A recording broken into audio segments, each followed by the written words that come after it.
ప్రభాస్కి life time character. ఇట్లా రోమాలు ఇట్లా లేచినాయి అనమాట. అంట.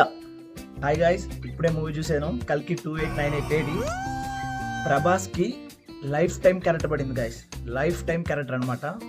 ప్రభాస్ వేరే లెవెల్. నాగేశ్విన్ థ్యాంక్స్ మా హీరోని ఇలా చూపించినందుకు. సో 2 పార్ట్స్ అనమాట, first half second half. First half అనేది మొత్తం స్టోరీ బిల్డింగ్. ఒకరంతా స్లో ఫేస్ ఉంటుంది, బట్ బోర్ కొట్టదు అనమాట. బోర్ ఎక్కడ అనిపించదు. 3 అవర్స్ ఉన్నా కానీ బోర్ అనేది ఎక్కడ ఉండదు. బట్ ఫస్ట్ హాఫ్లో కూడా ఎక్కడైతే ప్రభాస్ ఉంటాడో ఉన్నంతసేపు కామెడీ. ఆ ప్రభాస్ అంతా లేజినెస్, ఆ మొబ్బుగా కామెడీ బ్రో. ప్రభాస్ ఉన్నంత వరకు కామెడీ బ్రో. ఫస్ట్ హాఫ్ అంతా స్టోరీ బిల్డింగ్ అనమాట. తర్వాత సెకండ్ హాఫ్ ఇంకా అశ్వత్థామాకి మన ప్రభాస్కి భైరవాకి 2 ఫైట్స్ ఉంటాయి బ్రో. ఇంటర్వెల్ తర్వాత క్లైమాక్స్లో రివీల్ చేస్తారు బ్రో ప్రభాస్ క్యారెక్టర్ని. వేరే లెవెల్. అంతే గూస్ బంప్ స్టెప్స్ అనమాట. ఇట్లా రోమాలు ఇట్లా లేచినాయి అనమాట. అంట. అస్సలు ఎక్స్పెక్ట్ చేయలేదు బ్రో ప్రభాస్ క్యారెక్టర్ అనేది. 530 రూపీస్ పెట్టినందుకు సెకండ్ హాఫ్ ఫుల్ఫిల్ చేసింది బ్రో అనొచ్చు. ఫస్ట్ హాఫ్ అనేది చాలా స్లోగా ఉంది కదా బ్రో, స్టోరీ బిల్డింగ్ ఉంది కదా అంటే యాక్చువల్గా కావాలన్నమాట దానికి. పార్ట్ 2కి పార్ట్ 2 పార్ట్ 3 వస్తాయి కదా, దానికి ఇదంతా స్టోరీస్ సెటప్ అనమాట, బిల్డింగ్ అనమాట. ఇది లేకపోతే అంత అవి పెట్టినా కూడా పెద్ద వేస్ట్ అనమాట. ఇది మాత్రం. సో ఇక్కడ మెయిన్ మనకి కథ అంతా నడిచే 3 సుమతి అంటే దీపికా పడుకనే సుమతి. అది తను ల్యాబ్ టెస్ట్ అనమాట. ల్యాబ్లో తన మీద ప్రెగ్నెన్సీ క్రియేట్ చేసి ఆ పుట్టే బిడ్డ మీద వచ్చి ఉన్న సీరంని మన కమలాసిన్ అంటే మా ఎస్కిన్, ఆ ఎస్కిన్ అతను ఆ సీరంని ఎక్స్ట్రాక్ట్ చేసి తను ఓల్డ్గా ఉన్న బాడీని యంగ్గా చేసుకునేదానికి ట్రై చేస్తూ ఉంటాడు అనమాట. అందులో దీపికా పడుకునే క్యారెక్టర్ అనమాట. దాంట్లో సుమతి తన యొక్క ల్యాబ్ నేమ్, తన యొక్క టెస్ట్ నేమ్ వచ్చి సుమతి, SUM80.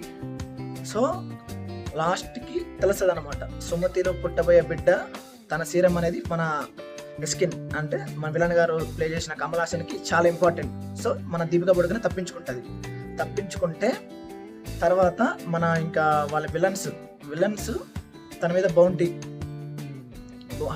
యూనిట్స్ పెడతారు. సో ఇంకా భైరవ ఎట్లయినా బౌంటీ హంటర్ కాబట్టి తను కూడా ఆ సుమతిని పట్టుకొని క్యాచ్ చేసి వాళ్ళకి విలన్ గ్యాంగ్ వాళ్ళకి ఇవ్వడానికి ట్రై చేస్తుంటాడు. ఈ ప్రాసెస్లో అశ్వత్థామ అండ్ మన భైరవ ఫైట్ సీన్స్ కానీ ప్రభాస్ ఎంతకైనా తెగిస్తాడు అనమాట సుమతిని పట్టుకునేదానికి. ఆ ప్రాసెసింగ్లో మన బుజ్జిని రోబో బుజ్జిగా తయారు చేయడం కానీ, ఆ సీన్స్ కానీ, ఆ ఎలివేషన్స్ కానీ mind blowing stuff bro. Stuff అనమాట. కొన్ని ఫ్లాస్ ఉన్నాయన్నమాట. మొత్తం సూపర్గా ఉందంటే 3 అవర్స్ అంటే లేదు, అక్కడక్కడ కొన్ని డ్రాప్స్ ఉన్నాయి.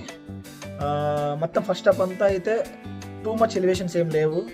మొత్తం స్టోరీ మీదే తీసుకెళ్ళాడు. తెలుసు మన నాగేశ్వన్ స్టోరీ మీద ఎలా ఉంటుందో.